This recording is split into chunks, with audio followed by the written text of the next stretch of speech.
चंद्रयान 3 का प्रज्ञान रोवर पहली चुनौती से निपटने में सफल रहा। उसके सामने चांद की सतह पर 100 mm का क्रेटर यानी कि गड्ढा आया।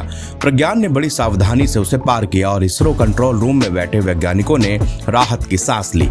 अभी प्रज्ञान रोवर को ऐसी कई चुनौतियों से निपटना है। हमारे सहयोगी द टाइम्स ऑफ इंडिया ने चंद्रयान 3 के प्रोजेक्ट डायरेक्टर पी वीर मुथुवेल से खास बातचीत की।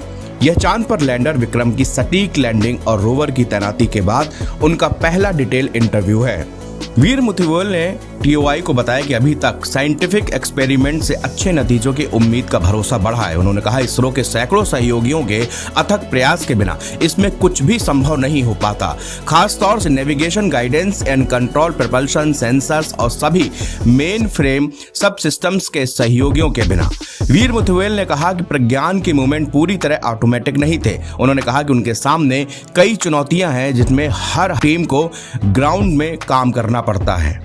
चंद्रयान 3 के प्रोजेक्ट डायरेक्टर ने बताया कि प्रज्ञान को चांद की सतह पर पॉइंट ए से बी तक मूव कराने में कई स्टेप होते हैं। हर रास्ते की प्लानिंग के लिए ऑनबोर्ड कैमरा का डेटा बेंगलुरु के इसरो कंट्रोल सेंटर में डाउनलोड किया जाता है।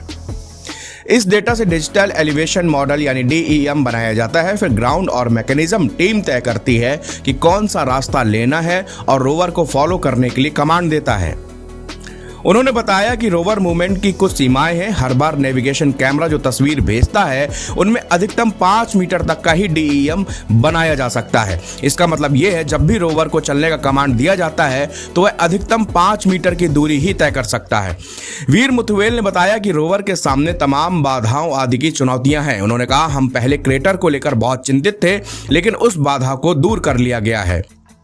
रोवर के हर मूवमेंट ऑपरेशन के बीच 5 घंटे का टर्न अराउंड टाइम होता है। इसरो पहले ही कई रोवर मूवमेंट करा चुका है। वीर मुथुवेल ने कहा कि यह प्रज्ञान किसी बड़े रोवर जैसा नहीं है। सीमित संसाधनों के भीतर हमने मिनिएचर सिस्टम स्थापित किए हैं जो अत्याधुनिक हैं, लेकिन कुछ सीमाएं हैं जैसे टेलीमेट्री और टेलीकम्युनिकेशन की 24 घंटे अनुपलब्धता, सूर्य को लगातार ट्रैक करने की जरूरत और इसलिए रोवर के हर मूवमेंट ऑपरेशन के बीच का समय लगभग 5 घंटे है।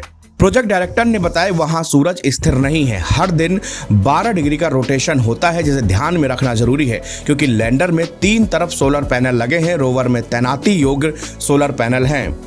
रोवर से डेटा रेट भी लिमिटेड है क्योंकि यह विक्रम लैंडर से बात कर सकता है, फिर लैंडर से इसरो कंट्रोल रूम में डेटा डाउनलोड करता है। इसमें समय लगता है क्योंकि वैज्ञानिक साइंटिफिक डेटा का एनालिसिस करके अगला कदम का फैसला लेते हैं। NBT ऑनलाइन की रिपोर्ट।